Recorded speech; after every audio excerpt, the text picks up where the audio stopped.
사사기 4장 한 절씩 교독하도록 하겠습니다.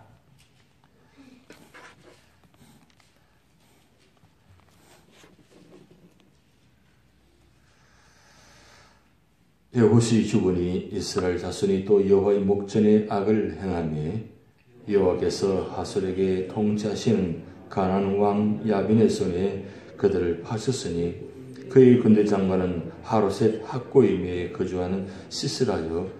야빈 왕은 철병거 900대가 있어 20년 동안 이스라엘 자손을 심히 학대했으므로 이스라엘 자손이 여호와께 부르짖었더라.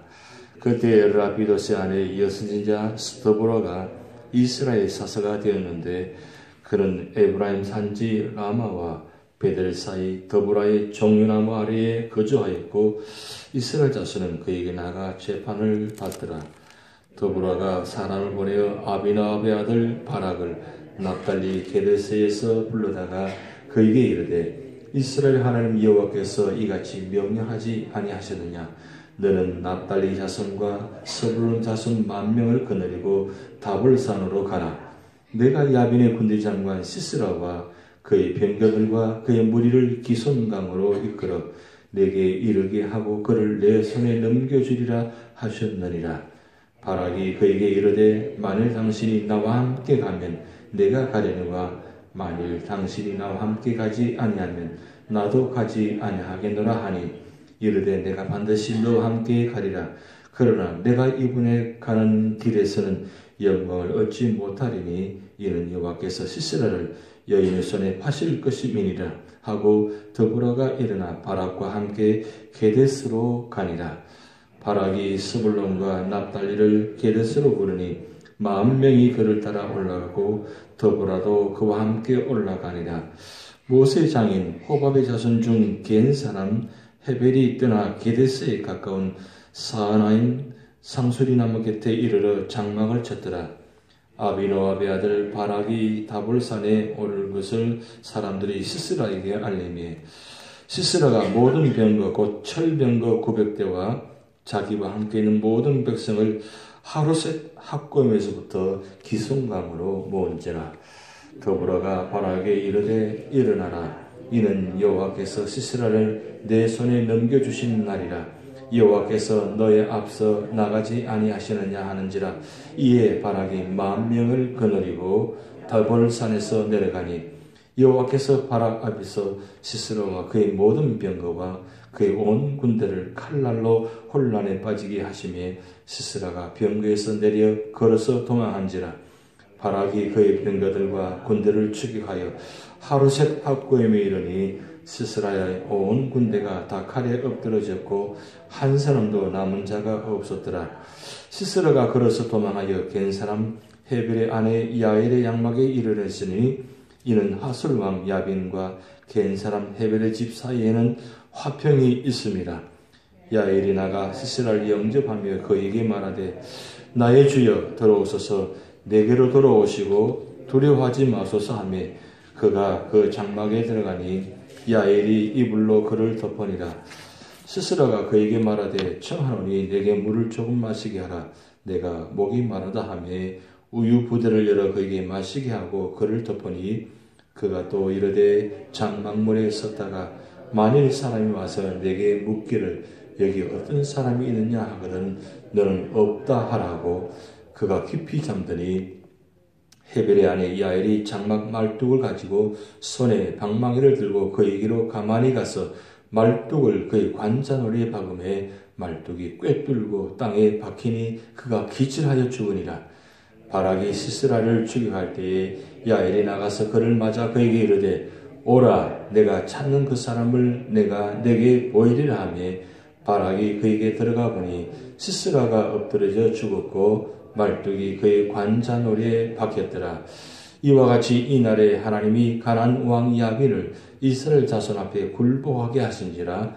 이스라엘 자손의 손이 가나안 왕 야빈을 점점 더 눌러서 마침내 가나안 왕 야빈을 진멸하였더라. 아멘. 제가 나눠드린 유인물을 지금 다 가지고 계시는지 모르겠습니다. 보시면 제가 첫날부터 말씀드렸지만 이 사사시대 350년간 7번 죄의 악순환이 돌아가는데 어느 때에 죄의 악순환이 돌아가는지를 제가 말씀드리려고 합니다. 첫째, 온니엘 때가 죄의 악순환 첫 번째입니다. 온니엘. 그게다 1번으로 적으시고요. 그 다음 두 번째가 에훗 삼갈 때가 두 번째 죄의 악순환입니다. 그리고 오늘 본문 말씀 읽은 이 사사기 4장이 더보라가 시작되는데 이때가 세 번째 악순환 때입니다. 그리고 기드몬이 네 번째 제 악순환이고요. 그리고 돌라 야일 때가 다섯 번째입니다. 그리고 입다, 입산, 엘론, 압돈이 여섯 번째. 그리고 마지막 삼손이 일곱 번째 제 악순환입니다. 자, 이런 보시면 온니엘, 에훗, 상갈부터해서 삼손까지 12명의 사사가 이름이 올라가 있습니다.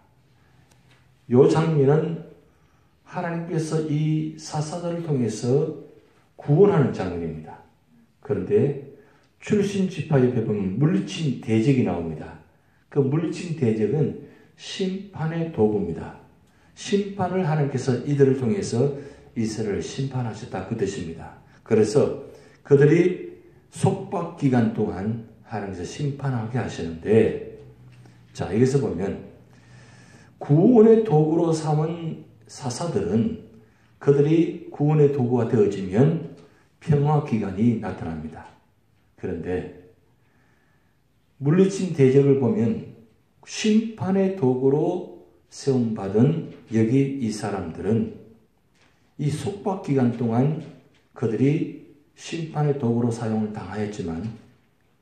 받았지만 결국 속박 기간에서 평화의 기간으로 넘어가는 그 기간에서 이들은 다 심판의 도구로 사용받았는데 심판을 당했습니다. 자, 그러면 차이점이 있습니다. 구원의 도구로 사용받은 사사들은 평안히 죽었더라 이렇게 끝났어요. 그런데 심판의 도구로 사용받은 사람들은 멸망을 당했어요.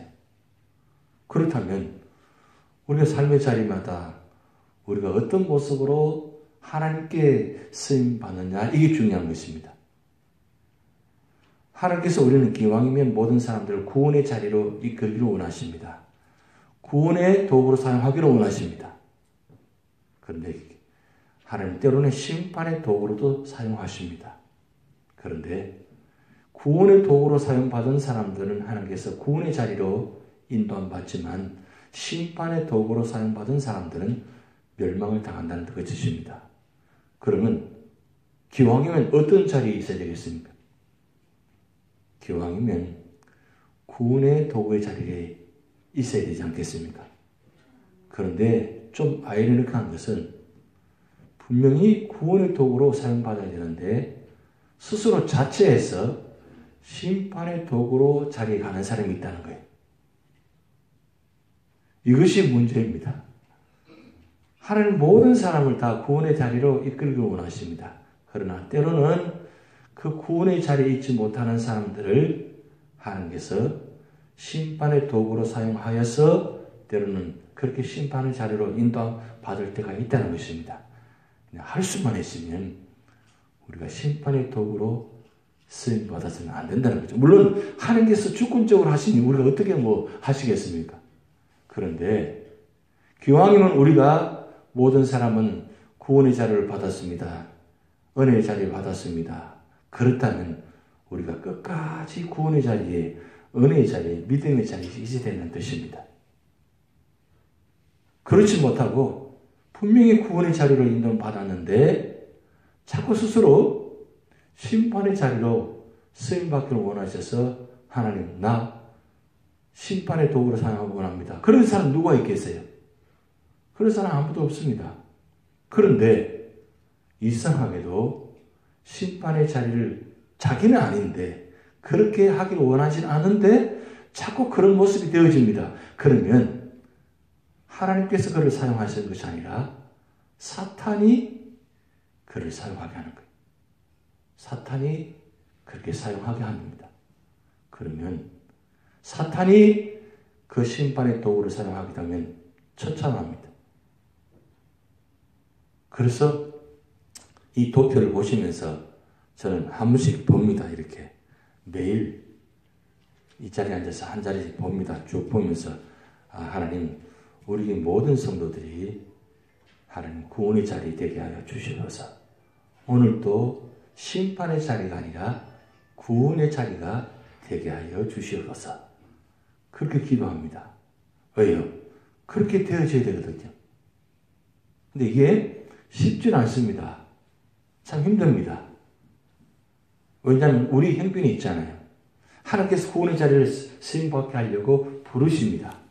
부르시는데 하나님, 저는 지금 아닌 것 같습니다. 이걸 감당하기 힘들다는 거죠. 여러분, 교회에 직분을 자를 세우고 그리고 어떤 사명들을 세울 때에 하나님은 때로는 목회자를 통해서 때로는 우리 사명자, 우리 장로님, 권사, 집사님을 통해서 때로는 이런 일들을 권유할 때가 있습니다. 이렇게 좀 교회에 이런 일이 있는데 이렇게 했으면 참 좋겠습니다. 라고 부탁할 때가 있다는 거죠. 그거는 우연히 되어진 것이 아니라 하나님은 때로는 목회자를 통해서, 하나님 때로는 직분자를 통해서 어떤 사명을 맡길 때가 있습니다. 그게 인간적인 기준을 봤을 때는 아닌 것 같고 받아들이기 힘들 것 같고 여러 가지 모습들이 있을 수 있지만 왜 하필이면 그 시점에 그때에 왜 그 일을 맡기느냐, 왜 그 일을 하게 하느냐, 이게 중요한 거예요.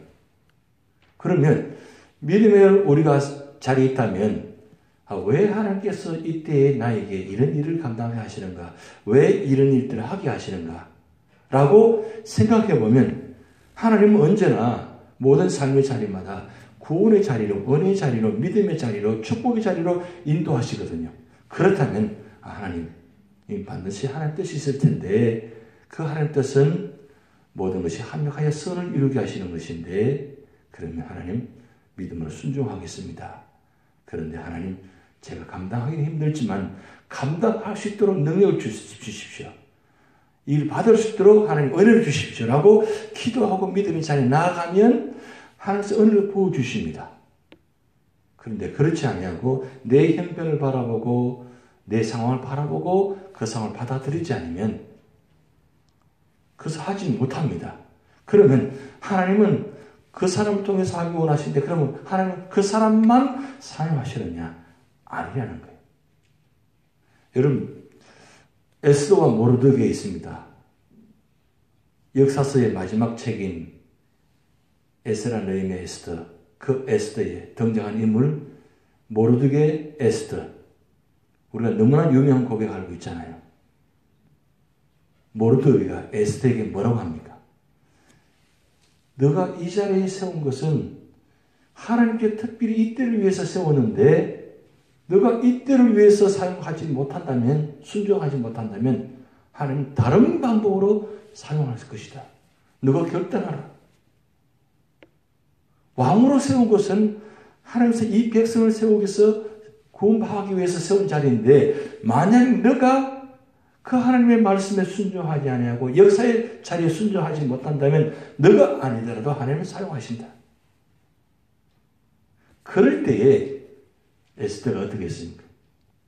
3일 동안 금식하며 죽으면 죽으리라 하고 나아갔더니 그를 통해서 하나님은 구원의 역사의 자리를 이끌었습니다. 그래서 바벨론 포로에 갔다가 3차 포로된 자리에 돌아오는 마지막 결정적인 순간의 역할을 했다는 거예요.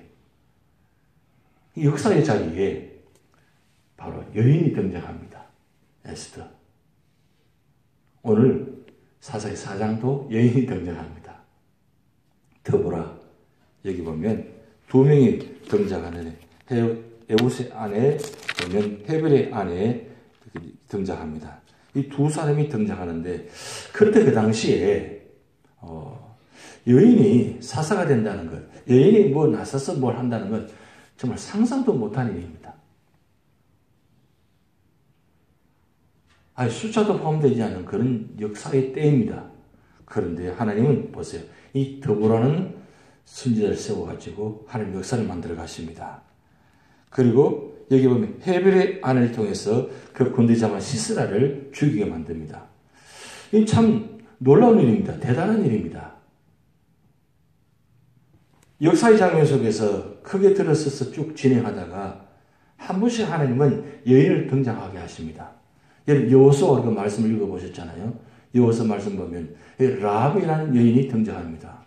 이 라합, 창세기는 다말, 라합, 그리고 사사기 들어가서는 이 더보라, 12명의 사사 중에서 유일한 여선지자입니다. 더보라, 그리고 헤벨의 아내. 이런 여인들을 한 번에 등장시켜서 구원의 자리로 인도하게 하시는 모습이 드러납니다. 그리고 우리 마태복음 1장에 보면 여인이 5명의 이름이 기록됩니다. 정말 있을 수도 상상도 못한 그 예수님의 그 왕의 족보에 5명의 여인이 등장하게 하는 이런 역사를 보여주게 하십니다.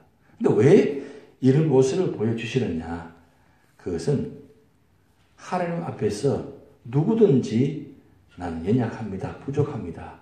나는 할 수 없습니다. 이 말을 하지 못하게 한다는 거죠. 아무리 연약한 여인이더라도, 아무리 연약한 자라도 하나님께 순종하면 하나님이 역사를 만들어 가신다는 뜻이에요. 이걸 오늘 사사기 4장에 중요한 교훈을 주시고자 하는 것입니다. 오늘 여러분, 오늘 4장 1절 말씀 보면 이렇게 나옵니다. 에훗이 죽으니 이스라엘 자손이 또 여호와의 목전에 악을 행하며. 여러분, 온니엘 때에, 에훗 때에, 그리고 더보라 때에 특징인 단어가 바로 이 말씀이에요. 또 여호와의 목전에 악을 행하였더니. 이게 7번 제 악순환의 자리 때마다 또라는 단어가 등장합니다. 또 여호와의 목전에 악을 행하였더니. 이 또라는 단어가 참 의미가 있죠. 그 또라는 의미가 무엇입니까? 반복되어진다는 뜻입니다. 그러면 이 또 여호와의 목전에서 악을 행할 때에 하나님은 바로 반드시 이 구원의 자리를 사람들을 세우셔가지고 인도함을 받게 하는데, 특별히 세 번째 이 제악순환 때 이 더보라란 여인을 통해 가지고 사사로 세우시고 선지자를 세우셔가지고 하나님 일을 감당합니다. 그런데 그때에 보면 이 군대 장관 철병거가 900대라 그랬어요. 그때 당시에 철병거 900대라면 엄청난 군대 형성입니다. 강한 군대입니다. 정말 이스라엘 백성들은 도저히 감당을 못하는 그때예요. 정말 할 수 없는 때입니다. 도저히 그야말로 계란을 바위에다 치는 격입니다. 도저히 할 수 없다는 거죠.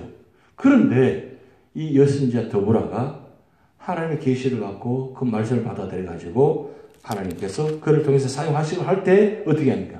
더보라 선지자가 과감하게 믿음의 자리에 일어나 가지고 그리고 군대 장관에 맡겨서 군사를 체계합니다. 여기 보면 바락이라는 사람을 세워가지고 하나님은 군대를 일으키시는데, 여인에게 그 말씀을 듣고 순종하고, 그리고 그 하나님의 말씀을 듣고 나가서 싸웠더니 도저히 이길 수 없는 상황에서 이기게 만드셨다는 거예요. 이것이 하나님의 역사죠. 전쟁은 하나님이 속했다고 말씀했습니다. 그렇다면 오늘 우리 이 시대에도 마찬가지입니다. 우리가 할 수 없는 일, 어떻게 보면 인간적으로 볼 때는 할 수 없다고 할 수 있습니다. 그런데 하나님께 쓰임받기만 하면, 하나님께서 역사하시기만 하면 하나님 반드시 역사를 이루어내신다는 겁니다. 우리가 이루는 것이 아니라 하나님 이루어 가십니다. 그런데 하나님이 이루어 가실 때 어떤 사람을 통해서 이루어 가시느냐? 아무리 연약한 사람이라도 믿음으로 순종하고 믿음으로 나아가면 하나님은 그 사람을 통해서 역사하십니다. 그래서 오늘 여러분들이, 오늘 우리 교회가 이 마지막 때에 그런 구원의 자리가 되도록 기도하시고, 그 기도의 구원의 자리에 내가 동참하시도록 결단하시고 나가신다면 하나님께서 여러분들의 어떤 기도 제목이든지 하나님 반드시 이루어내십니다. 그래서 오늘 사사기의 중요한 교훈입니다. 근데 중요한 건 이 죄의 악순환 자리에 우리가 구원의 도구가 되게 하옵소서. 특별히 우리 사는 자녀들을 위해서 기도하실 때에 그렇게 꼭 기도를 부탁드립니다. 우리 사는 자녀들이 이 마지막 때에 이 미국 땅에서 살아가는 이 자녀들이 정말 구원의 도구로 사용받아서 믿음의 자리에서 구원의 역사를 이루게 하옵소서. 여러분, 한 사람이 믿음의 자리에 서 있으면 하나님 그 사람을 통해서 반드시 한 나라도 살리십니다. 지금 어려운 때입니다. 힘든 때입니다. 이럴 때에 여러분의 자녀가 이 마지막 때에 그런 사람으로 세워진다는 것은 얼마나 축복입니까? 그래서 그 기도를 꼭 부탁드립니다. 하나님, 우리 자녀들이 이 마지막 때에 구원의 자리, 축복의 도구가 되게 하여 주시옵소서. 그걸 기도할 때 반드시 응답될 줄 믿습니다. 다 같이 기도를 하시겠습니다. 하늘에 계신 우리 아버지여, 이름이 거룩히 여김을 받으시오며 나라의 임하옵시며 뜻이 하늘에서 이루는 것 같이 땅에서도 이루어지이다. 오늘날 우리에게 일용할 양식을 주옵시고 우리가 우리에게 죄진 자를 사하여 준 것 같이 우리 죄를 사하여 주옵시고 우리를 시험에 들게 하지 마옵시고 다만 악에서 구하옵소서. 대개 나라와 권세와 영광이 아버지께 영원히 있사옵나이다. 아멘.